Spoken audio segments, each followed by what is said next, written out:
ಸರ್ಕಾರ ಕೊಡುವಂತ ಸಹಾಯಧನ ಮಾತ್ರ ಇನ್ನು 1,80,000 1,50,000 ಮೇಲೆ ಹೋಗಿಲ್ಲ. ಅಂದ್ರೆ ಸರ್ಕಾರದವರು ಒಂಥರ ಬೇಕೋ ಬೇಡವೋ ಕಟ್ಕೊಳ್ಳಿ ಮನೆನ, ಇದು ನಾವು ಕೊಡೋದು ಇಷ್ಟೇ. ಅಂದ್ರೆ ಮನೆಗಳನ್ನ ಜನ ಕಟ್ಕೋಬೇಕು ಅಂದ್ರೆ ಅವ್ರ ಸಾಲಗಳನ್ನ ಏನೋ ಮನೆಯಷ್ಟೇ ಎತ್ತರಕ್ಕೆ ಸಾಲ ಮಾಡ್ಕೋಬೇಕು, ಕೊನೆಗೆ ಸಾಲ ಮಾಡ್ಕೊಂಡು ಎತ್ತರಕ್ಕೆ ಹೋಗೋದೇನೆ ಅವರು ಜನ. ನೀವು ಮನೆ ಕಟ್ಟಬೇಕು ಅಂತ ಇದ್ದೀರಾ ಅಂದ್ರೆ ಎಷ್ಟೇ ಬಡವರಾಗಿರ್ಬೋದು, ಒಂದು 10 ಲಕ್ಷದ ಮನೆ ಬೇಕು ಅಂತ ಪ್ಲ್ಯಾನ್ ಮಾಡೇ ಮಾಡ್ತೀರ ಅಲ್ವಾ? 10 ಲಕ್ಷ ಮನೆ ಕಟ್ಟೋದಕ್ಕೆ ಬೇಕು ಅಂದರೆ ಸರ್ಕಾರ ಅತ್ಯಂತ ಕಡಿಮೆ ಅಂತಂದ್ರೂ ಕೂಡ ಏನು ಕೊಡ್ಬೋದು ಒಬ್ಬ ಬಡವನಿಗೆ ಅಥವಾ ಒಬ್ಬ ಜನರಲ್ ಕ್ಯಾಟಗರಿಯಲ್ಲಿರುವಂಥ ಬಡವರಿಗೆ ಮನೆ ಕಟ್ಟೋದಕ್ಕೆ PM ಆವಾಸ್ ಯೋಜನೆ 2.2 ಅಂತ ಹೇಳ್ತಾರೆ. ರಾಜ್ಯ ಸರ್ಕಾರ ಅದನ್ನು ಕೊಡುತ್ತೆ. ಎಲ್ಲಿ ಅಂದರೆ ಒಂದು ಕೇಂದ್ರ, ಇನ್ನೊಂದು ರಾಜ್ಯ, ಇವರೆಲ್ಲ ಕರ್ನಾಟಕ ರಾಜ್ಯದಲ್ಲಿ 37 ಲಕ್ಷ ವಸತಿ ರೈತರಿದ್ದಾರೆ ಅಂತ ಹೇಳ್ತಾರೆ, ಅಂದರೆ ಮನೆ ಬೇಕಾದವರಿದ್ದಾರೆ ಅಂತ.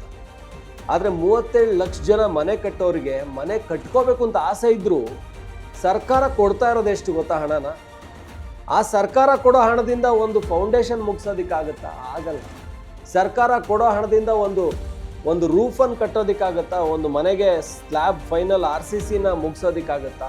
ಆಗಲ್ಲ. ಗೋಡೆಗಳನ್ನ ಕಟ್ಟೋದಕ್ಕಾಗತ್ತಾ? ಆಗಲ್ಲ. ಕನಿಷ್ಠ ಇಟ್ಟಿಗೆ ಸ್ಯಾಂಡು ಮರಳನ್ನು ತರೋದಕ್ಕಾಗಲ್ಲ ಸರ್ಕಾರ ಕೊಡೋ ದುಡ್ಡಿಂದ. ಯಾಕೆ ಹಿಂಗೆ ಅವ್ಯವಸ್ಥೆ ಆಗಿದೆ ಅಂದರೆ, ನಮ್ಮ ವಸತಿ ಸಚಿವ ಜಮೀರ್ ಅಹಮದ್ ಖಾನ್ ಹೇಳಿದ್ದ ಡೇಟಾಗಳನ್ನು ಆಮೇಲೆ ಹೇಳ್ತೀನಿ. ಒಂದು ಸಿಂಪಲ್ ಕ್ಯಾಲ್ಕುಲೇಷನ್, ಸರ್ಕಾರ ಕೊಡೋ 1,50,000 1,80,000 ಇದೆಯಲ್ಲ, ನಿಮ್ಮ ಖಾತೆಗೆ ಬರುತ್ತೆ, DBTಯಲ್ಲಿ ಬರುತ್ತೆ, ಡೈರೆಕ್ಟ್ ಬೆನಿಫಿಟ್ ಟ್ರಾನ್ಸ್ಫರ್, ಎಲ್ಲೂ ಪೋಲಾಗಲ್ಲ, ಯಾರ ಕೈಗೂ ಹಣ ಹೋಗಲ್ಲ ಅಂತೇಳಿ ಕಾಲರ್ ಎತ್ಕೊಂಡು ಹೇಳ್ತಾರಲ್ಲ.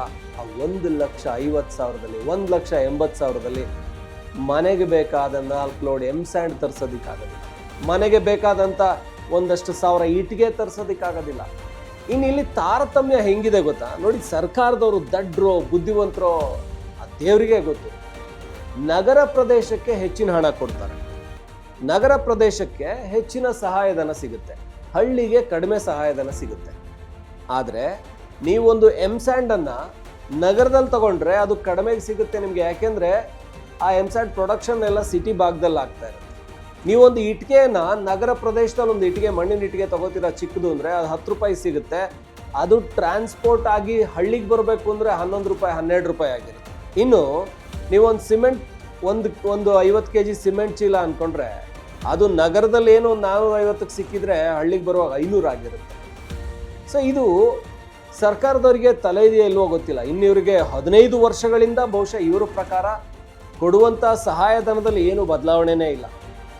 ಅಂದರೆ ಸಿಟಿಯವ್ರಿಗೆ ಜಾಸ್ತಿ ಕೊಡ್ತಾ ಇರೋದು, ಆದರೆ ಸಿಟಿಯವ್ರಿಗೆಲ್ಲ ಹತ್ತಿರದಲ್ಲಿ ಸಿಗುತ್ತೆ. ಹಾಗಂತ ಸಿಟಿಯವ್ರಿಗೆ ಬೇಕಾದಷ್ಟು ಏನು ಕೊಡ್ತಾ ಇಲ್ಲ, ತುಂಬ ಕಡಿಮೆನೇ ಕೊಡ್ತಾ ಇರೋದು. ಆದರೆ ಅದೇನು ತಲೆ ಇದೆಯೋ ಹಳ್ಳಿಯವ್ರಿಗೆ ಕಡಿಮೆ ಕೊಡ್ತಾ ಇದ್ದಾರೆ. ಅಂದರೆ ಹಳ್ಳಿಯವರು ಅಂದರೆ ಹಳ್ಳಿಯಲ್ಲಿ ಏನು ಇಟ್ಟಿಗೆ ಸ್ಯಾಂಡ್ ಆಗಲಿ, ಮರಳಾಗಲಿ, ಇಲ್ಲಾಂದರೆ ಬೇಕಾದಂಥ ಕಬ್ಬಣ, ಇವೆಲ್ಲ ಏನು ಹಳ್ಳಿಲಿ ಕಡಿಮೆಗೆ ಸಿಗ್ತವೆ ಅಂತಲ್ಲ ಇವ್ರ ತಲೆಯಲ್ಲಿ. ಹಳ್ಳಿಯವ್ರಿಗೆ ಕಡಿಮೆ, ಸಿಟಿಯವ್ರಿಗೆ ಜಾಸ್ತಿ. ಇದು ಒಂದು ಕಡೆ. ಆದರೆ ಇನ್ನೊಂದು ಕಡೆ 15 ವರ್ಷ ಆಗಿದೆ ಇವರು ಈ ಸಹಾಯಧನದ ಆ ಒಂದು ಏನು ಮಾನದಂಡವನ್ನು ಬದಲಾಯಿಸಿದ್ದೇನೆ. 1,80,000 ಇವತ್ತು ಎಲ್ಲಿಗೆ ಸಾಗುತ್ತೆ? 4 ಗೋಡೆ ಕಟ್ಟೋದಕ್ಕಾಗಲ್ಲ 1,50,000 1,80,000 ಇಟ್ಕೊಂಡು. ಇಂಥ ಏನು 15 ವರ್ಷಗಳಿಂದ ಒಂದು ಜಡ ಆಗಿರುವಂಥ ನಮ್ಮ ವ್ಯವಸ್ಥೆಗಳು. ಅಂದರೆ 15 ವರ್ಷದ ಹಿಂದೆ ಇದ್ದ ಸಿಮೆಂಟ್ ರೇಟ್ ಈಗಿದೆಯಾ? 15 ವರ್ಷದ ಹಿಂದೆ ಸಿಮೆಂಟ್ ರೇಟ್ ಎಷ್ಟಿತ್ತು ಗೊತ್ತಾ? 15 ವರ್ಷದ ಹಿಂದೆ ಸಿಮೆಂಟ್ಗೆ ಏನು 50 60 100 ಹಿಂಗಿತ್ತು. ಈಗ 450 500ಕ್ಕೆ ಬಂದಿತ್ತು.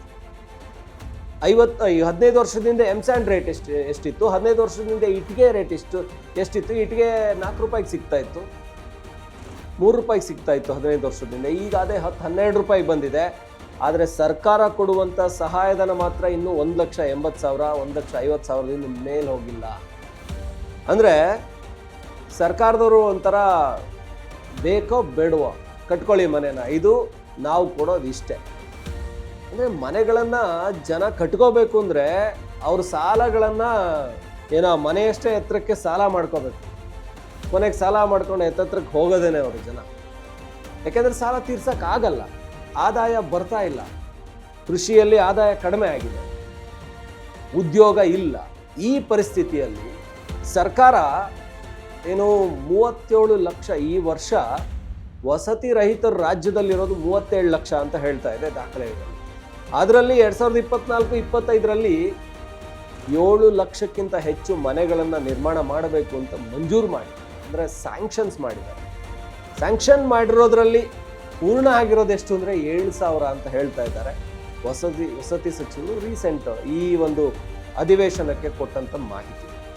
ಇದನ್ನ ನೋಡ್ತಾ ಇದ್ರೆ ಎಷ್ಟು ಜನ ಬೀದಿಲ್ ಮಲ್ಕೋ, ಎಷ್ಟು ಜನ ಮನೆ ಇಲ್ಲ ಅಂತ ಲಬಲಬೋ ಅಂತ ಬಡ್ಕೋಬೇಕು.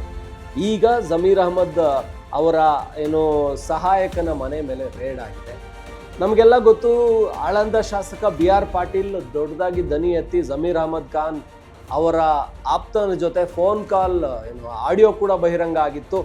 ಮನೆ ಕೊಡಬೇಕು ಅಂತ ಹೇಳಿದ್ರೆ ನೀವು ಸಮೀರ್ಗೆ ಅವ್ರಿಗೆ ಲಂಚ ಗಿಂಚ ಎಲ್ಲ ಕೊಡಬೇಕಂತೆ, ಅವ್ರು ಯಾರಿಗೆ ಹೇಳ್ತಾರೆ ಅವ್ರಿಗೆ ಮಾತ್ರ ಸಿಗೋದಂತೆ, ಬೇರೆಯವ್ರಿಗೆ ಮನೆಗಳಿಲ್ವಂತೆ. ಯಾಕೆ ಹೀಗೆ ಅಂಥೇಳಿ ಸ್ವತಃ ಕಾಂಗ್ರೆಸ್ನ ಹಿರಿಯ ಶಾಸಕ ಜಮೀರ್ ಅಹಮದ್ ಖಾನ್ ಅವರ ಆಪ್ತರ ಜೊತೆ ಮಾತಾಡಿದ್ದು, ಅವರ ಸಹಾಯಕರ ಜೊತೆ ಮಾತಾಡಿದ್ದು, ಆ ಆಡಿಯೋ ವೈರಲ್ ಆಗಿ 1 ವರ್ಷದ ಹಿಂದೆ ಒಂದು ದೊಡ್ಡ ಕೋಲಾಹಲ ಸೃಷ್ಟಿಯಾಗಿತ್ತು. ಅದನ್ನು ಕೇಳಕ್ಕೋ ಜಮೀರ್ ಅಹಮದ್ ಖಾನ್ ಅವ್ರಿಗೆ ಕೇಳಕ್ಕೋದ್ರೆ ನಿಮ್ಮ ಸರ್ಕಾರ ಏನೂ ಕೊಟ್ಟಿರಲಿಲ್ಲ, ಸಿದ್ದರಾಮಯ್ಯನವ್ರು ಇಷ್ಟು ಕೊಟ್ಟಿದ್ದಾರೆ ಅಷ್ಟು ಕೊಟ್ಟಿದ್ದಾರೆ. ಏನು ಕೊಟ್ಟಿರೋದು ಪೂರ್ಣ ಆಗ್ತಾ ಇಲ್ಲ, ಕೊಟ್ಟಿರೋದೇ ಕಡಿಮೆ, ಅದರಲ್ಲಿ ಪೂರ್ಣ ಮಾಡ್ತಾ ಇರೋದು ತೀರಾ ಕಡಿಮೆ. ಅದು ಆಗ್ತಾ ಇರೋದು ಹೆಂಗೆ ಅಂದರೆ ಹಳ್ಳಿಗೆ 1,50,000 80,000, ನಗರಕ್ಕೆ ಒಂದಷ್ಟು ಜಾಸ್ತಿ.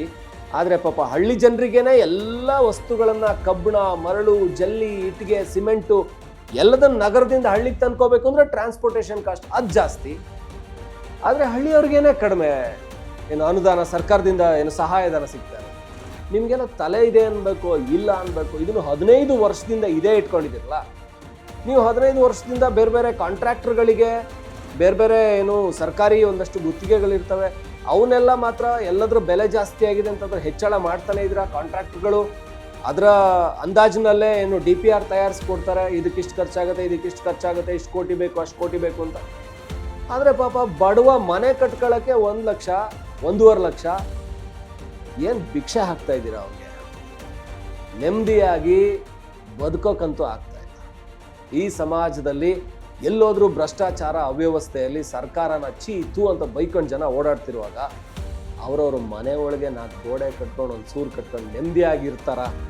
ಅದಕ್ಕಾದರೂ ಸರ್ಕಾರ ಹಣ ಕೊಟ್ಟು ಸಹಾಯ ಮಾಡ್ತಿದ್ಯಾ ಅಂದರೆ 15 ವರ್ಷದಿಂದ ಅದೇ 1.5 ಲಕ್ಷ, ಅದರಲ್ಲಿ 4 ಲೋಡ್ ಎಮ್ಸ್ಯಾಂಡ್ ತರೋಕ್ಕೂ ಆಗಲ್ಲ, ಅದರಲ್ಲಿ ಮನೆಗೆ ಬೇಕಾದ ಇಟ್ಟಿಗೆ ತರೋಕ್ಕೂ ಆಗಲ್ಲ.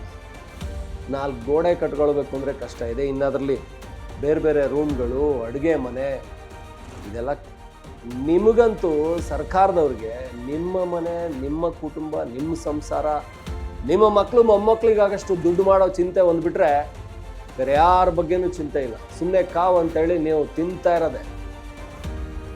ಜಮೀರ್ ಅಹಮದ್ ಖಾನ್ ಕಷ್ಟ ಅಂದ ಕೂಡಲೇ, ಬಡವ್ರನ್ನ ನೋಡಿದ ಕೂಡಲೇ ಅವ್ರಿಗೆ ಹೋಗಿ ದುಡ್ಡು ಕೊಡ್ತಾರೆ. ಯಾರೋ ತುಂಬ ಸಮಸ್ಯೆಯಲ್ಲಿದ್ದವ್ರಿಗೆ ಕೈ ತುಂಬ ಹಣ ಕೊಡ್ತಾರೆ. ಇದೆಲ್ಲ ಸೋಷಿಯಲ್ ಮೀಡಿಯಾದಲ್ಲಿ ವೈರಲ್ ಆಗ್ತವೆ. ಅದನ್ನು ಯಾರೋ ಒಬ್ರಿಗೆ ಕೊಟ್ಟು ಪ್ರಚಾರ ಪಡ್ಕೊಳ್ಳೋದಲ್ಲ.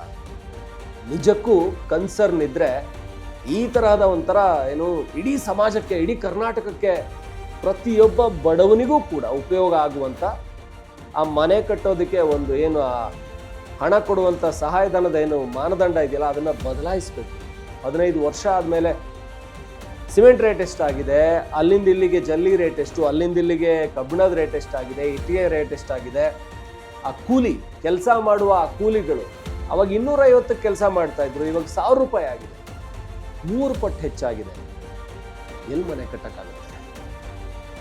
ಸುಮ್ಮನೆ ಸರ್ಕಾರದವರು ಲಾಟ್ರಿ ಹೊಡ್ಕೊಂಡು, ಲಂಚ ಹೊಡ್ಕೊಂಡು ಜೀವನ ಮಾಡ್ತಾ ಇದ್ದಾರೆ.